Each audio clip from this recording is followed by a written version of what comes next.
Muchas gracias, buenos días. La verdad que es un gusto estar con ustedes. Felicito a los organizadores y le agradezco la invitación. Incertidumbre viene de la física. Incertidumbre, Heisenberg definió la incertidumbre en función de cuando tenemos un observador y está mirando una partícula en el espacio, no es capaz de al mismo tiempo definir con especificidad mayor en qué punto está y qué velocidad tiene. Cuando conjuga simultáneamente ambas apreciaciones, cae en incertidumbre. Quiere decir que no es lo suficientemente específica nuestras definiciones y aproximación para en el mismo momento dos elementos que están funcionando distintos, unirlos. Y de la medicina pasa entonces que incertidumbre viene desde todo el acto médico, desde lo que tiene que ver con la adquisición de múltiples datos, de la naturaleza de la enfermedad, las características del paciente, nosotros como médicos frente al paciente, y todo el proceso está lleno de elementos que generan ambigüedad, incertidumbre, y eso es lo que hablaremos hoy día. Pero, ¿será extemporáneo hablar de esto? ¿Es el momento de decir esto cuando en realidad uno ve que inteligencia artificial viene desarrollándose mucho más rápido de lo que pensamos que iba a suceder? Este aparato que desde este año está disponible, Tricoder, está de alguna manera basado en Star Trek, para los seguidores románticos. Star Trek, lo que hace Tricoder es que es capaz de analizar más de 40 distintos elementos clínicos y ya está logrando hacer diagnósticos médicos de más de 20 y se espera que rápidamente eso empiece a subir. ¿Cómo lo hace? Gammagrafía de retina, la respiración, el aliento y muestras de sangre pequeñas ocupando ese sistema. Chuta.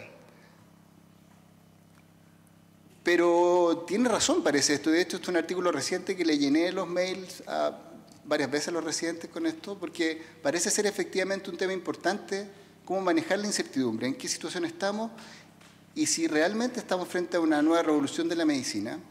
Y a mí en particular me parece mucho sentido cuando uno lo analiza con el otro desarrollo de lo que estamos presenciando, que es la posverdad.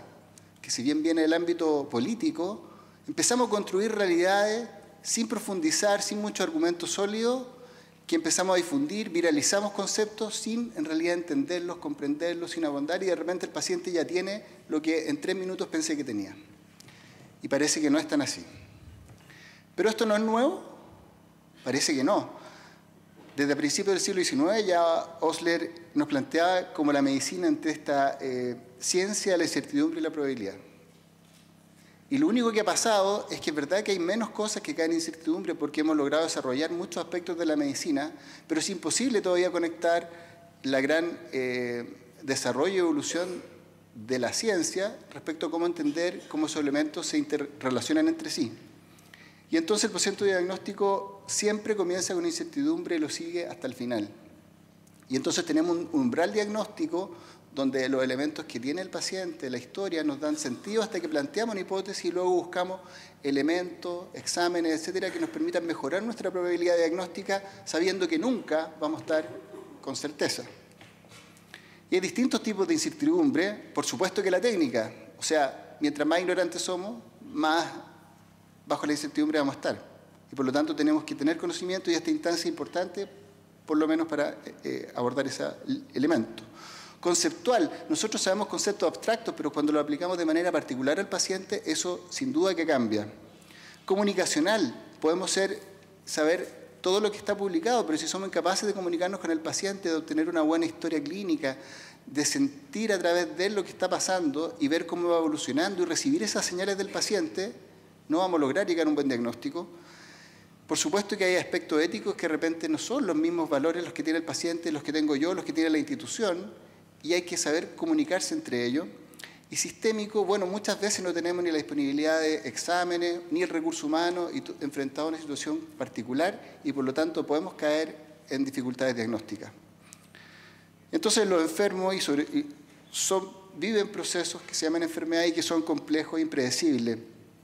Y evidentemente tenemos deficiencia en información como fuente de incertidumbre, información errónea, es decir, el paciente nos quería decir lo que sentía, pero en realidad nos dijo otra cosa. O bien es impreciso. Dijo que partió primero este síntoma, pero en realidad cuando uno lo vuelve a preguntar una y otra vez se da cuenta que la evolutividad de las señales clínicas eran diferentes. Tenemos modelos incompletos, pensamos que el paciente con 2 o 3 elementos ya es suficiente y tiene el diagnóstico que pensamos, y estamos dejando, yo le digo escotomeando, dejando fuera de nuestro margen de visión varios otros síntomas y signos que nos están en realidad orientando a otras cosas. Y por lo tanto, generalmente manejamos modelos inexactos, y la verdad que esto no es determinístico porque el paciente es único y por lo tanto muchas leyes universales en el paciente en particular pueden no cumplirse. Entonces gravita la incertidumbre en esta relación médico-paciente y hay una serie de sesgos y en esta cadena de incertidumbre médico en la relación médico-paciente que parte de la variabilidad propia del individuo. El individuo es absolutamente único y por lo tanto de una variabilidad biológica. Está la incertidumbre de todo esto que estamos hablando, médica propiamente tal, pero también hay motivaciones para el encuentro. Como decía, en un turno a las 3 de la mañana, ¿seré lo suficientemente sensible, agudo para poder sacarle a los elementos importantes de la historia? ¿Evaluaré con detención los exámenes de laboratorio? ¿Miraré las imágenes, además de leer el informe del radiólogo? Y entonces hay sesgos del paciente y del médico, hay errores médicos que se hablarán en detención, hay variabilidad de opiniones médicos, 10 colegas ven un paciente y a veces hay 20 diagnósticos, y hay valores que siempre están en concordancia. Entonces, claramente, frente a este escenario complejo, obviamente que podemos angustiarnos, podemos estar confusos, perdidos, no claros, desorientados, etc. Y hay algunos que lo que hacen, llenan de exámenes a los pacientes, intervencionismo. O se ponen demasiado ansiosos y se bloquean. Mejor llamo a alguien, yo dejo al paciente, quiero ver un paciente que tenga algo que yo sepa. Me escudo en circunstancias, ¿no? Lo que pasa es que la historia no fue la que yo esperaba, porque el paciente estaba medio perdido, es confuso, tiene un nivel educacional muy bajo, entonces no es capaz de dar... No, uno está en el proceso y tiene que ser capaz de llegar al enfermo. Y a veces es impulsivo y toma decisiones un poquito con pocos elementos y eso en general no va bien. Y claramente hay distintas razones de estas fallas y las fallas de conocimiento quizás son las más importantes. Claramente si tenemos conocimiento insuficiente de la enfermedad difícilmente vamos a poder plantear un diagnóstico. Pero también tenemos habilidades, a lo mejor se nos olvidó mucho la semiología y es lo que tenemos a disponibilidad en ese momento. O la hipótesis es un tema, hacemos una muy buena historia, examinamos bien al enfermo, pero cuando llega el momento de plantear hipótesis, el poncho nos queda grande. También puede ser que tengamos conflicto con los datos. La toma... ¿El tiempo? Me lo arregla. Tenemos falla en la indicación de diagnóstico. A lo mejor estamos tan perdidos, pedimos tantos exámenes y no sabemos que los exámenes tienen sensibilidad y especificidad diferentes y por lo tanto un resultado positivo quizás nos va a desviar del diagnóstico cuando en realidad nosotros deberíamos haber ido por una impresión clínica primero. Y eso es lo que pasa cuando tomamos demasiados exámenes. Por supuesto que hay un problema en el procesamiento de la información. Aquí tenemos una interpretación errónea de las pistas. Están todas las pistas ahí, todo funcionando en un puzzle complejo y de repente, por sesgo, tomamos y partimos esta madeja enredada por una punta que no es la que más nos va a servir en este caso. Y fallas de verificación, uno tiene que siempre estarle dando vueltas y cuestionándose y cuestionando lo que está pasando y el diagnóstico que está planteando, y es fundamental para no hacer un cierre prematuro de diagnóstico, es decir, 3, 4 elementos, tengo el diagnóstico, me olvidé. Cuando el enfermo sigue ahí, uno siempre tiene que estar claro si habrá estado bien lo que planteó, la evolución es concordante con lo que esperaba o hay elementos que empiezan a salirse y por lo tanto uno tiene que cuestionar. ¿Y cuál es el diagnóstico? Bueno, usted si cierra tempranamente el proceso, claramente no va a estar bien. Los pacientes requieren tiempo y requieren dedicación y tomar en conciencia todos estos elementos que conversamos. No podemos estar pensando que el enfermo que viene va a ser el que nos va a hacer famoso con el diagnóstico. 3, 4 elementos y ahora planteamos una estroquiloidosis o tiene un síndrome hemofagocítico. O sea, siempre partir con los elementos de enfermedades comunes, incluso de las presentaciones infrecuentes. Y lo que siempre converso con los becados es que yo no puedo hacer que el paciente tenga lo que yo quiero que tenga. Si bien eso uno no lo plantea a priori, en el ejercicio uno ve que sucede así. ¿Por qué? Porque yo me siento más cómodo con lo que manejo, con lo que sé. Entonces es más factible que yo utilice ese diagnóstico y lo traslade al paciente cuando en realidad él está mandando otras señales. Y si las cosas no encajan, no hay que meter ahí al paciente, hay que seguirle dando vuelta. Y entonces es fundamental reconocer los síntomas y signos, darle vuelta con lo fisiopatológico. La fisiopatología existe, está ahí, el enfermo nos da señales, hay que darle vuelta. hay que ver la enfermedad y por lo tanto tenemos que tener conocimiento y estudiar. Hay que siempre volver a la historia inicial. ¿Habrá algún elemento que no habríamos considerado importante y que al final nos da la clave? Y reformular el problema una y otra vez hasta que finalmente estemos más cercanos a la probabilidad diagnóstica. ¿Quién es el paciente? El paciente único. No es lo mismo un paciente con una neumonía que es añoso, que tiene insuficiencia cardíaca, que tiene un marcapaso, que aquel hombre que viene con una influenza grave. Son pacientes con una misma patología, quizá, pero dentro de un contexto muy distinto. Y hay un patrón de la enfermedad que va cambiando y eso es fundamental de entender porque al comienzo pueden no estar todas las claves diagnósticas y uno toma las decisiones en función de lo que tiene. Si tuviéramos una bolita de cristal no seríamos médicos. Y entonces tiene que estar atento a cómo va cambiando el paciente, cuál es el síndrome clínico fundamental y si siempre hay un mejor diagnóstico que plantear. Y entonces las palabras siguen a las imágenes y no al revés. No van primero las palabras y después las imágenes. Y el paciente no es una fotografía, es una película que uno tiene que ser capaz de decir, no, es que el paciente la semana pasada, cuando yo le ponía tal medicamento, reaccionaba así. ¿Y qué va a pasar esta semana? ¿Será lo mismo? ¿Estará en la misma etapa de su enfermedad? ¿O esa señal inicial hay que interpretarla de otra manera? Y entonces todos podemos ver que esto, todos miramos lo mismo, pero lo vemos distinto. Y en la medida que tenemos más experiencia o a lo mejor somos especialistas, somos capaces de ver con más detalle aquello que está presente.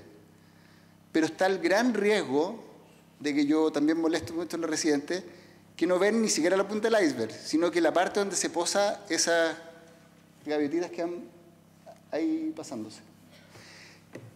Porque es lo que nos da más rápido, queremos salir rápido de esto, hay varios pacientes más que ver, etcétera, pero por debajo hay un enfermo completo, hay una serie de fenómenos que están sucediendo y que tenemos que ser capaces de llegar. Y entonces, por muy buen ojo que tengamos y mucha experiencia que tenemos, todos estamos enfrentados al riesgo de mirar con sesgo ese paciente y no abrir sus umbrales diagnósticos.